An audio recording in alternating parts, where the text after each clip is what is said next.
Wind Flyers, a literally cultured read aloud, written by Angela Johnson and illustrated by Loren Long.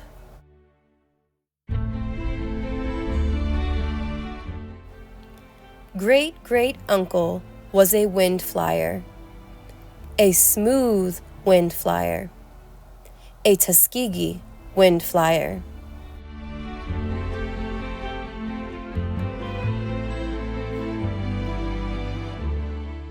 His whole life, all he ever wanted to do was fly.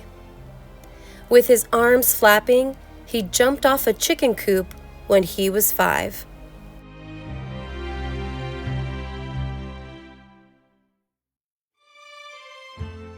Then jumped off a barn into soft hay when he was 7. Uncle says it's 'cause he'd watched some birds fly that day.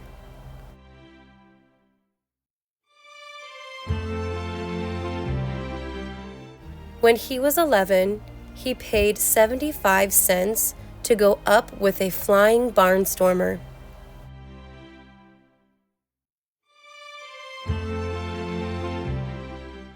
It's what heaven must be, Uncle says to me, with clouds like soft blankets saying, "Come on in, get warm, stay a while, and be a wind flyer too." They flew over the fields, over the lakes, and Uncle just knew if he could get a good grip, those clouds would be his.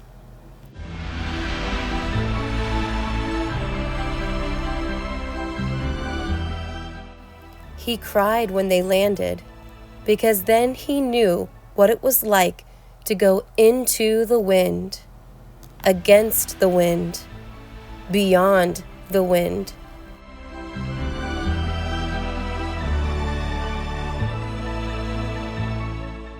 There was magic in the wind back then, he says.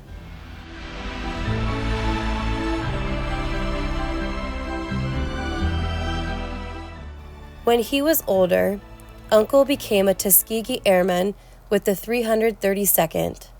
He studied hard and flew in a war. Air Force didn't want us at first. Only 4 squadrons like us, he says, touching his mahogany face.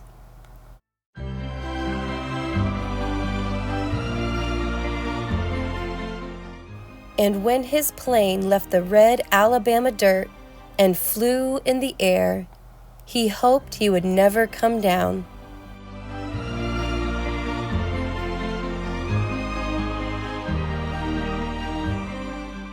He had finally become a wind flyer, a smooth wind flyer, a Tuskegee wind flyer, flying high above it all, never to touch the earth again. Forever a wind flyer.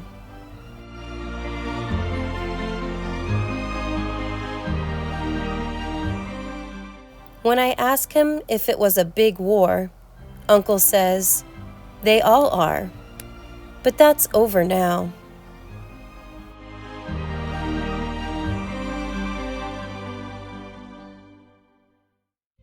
We were something. Some of us didn't come back, but we never lost a plane we protected.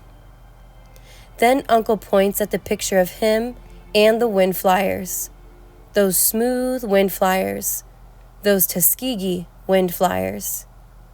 Young and brave, brave and young all.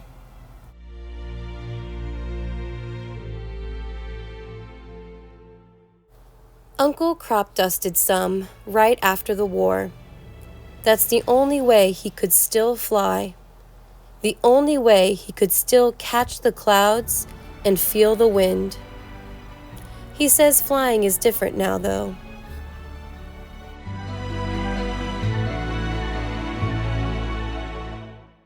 Faster planes, more people than ever. But Uncle says the clouds still sound the same. He holds my hand, and we watch new wind flyers jet through the clouds.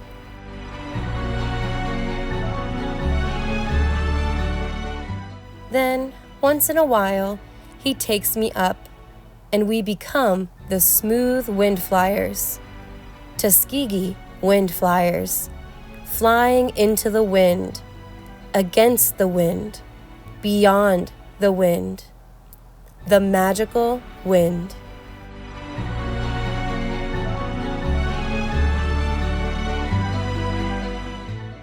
Author's note. In January of 1941, under pressure from the NAACP and other groups, the U.S. Army Air Force created the all-black 99th Pursuit Squadron. The 332nd Fighter Group had been formed in 1942, making it the only four-squadron fighter group in the Army Air Force. These pilots were trained on an airfield in Tuskegee, Alabama, and thus called the Tuskegee Airmen, although the Army had no intention of ever using them in battle. Under pressure from the Roosevelt administration, the 99th was finally posted in North Africa in 1943. The segregated squadron eventually turned out 600 pilots and 145,000 support personnel, and they earned numerous distinguished flying awards and unit citations. The 332nd distinguished themselves as the only escort group that never lost a single bomber to enemy fire.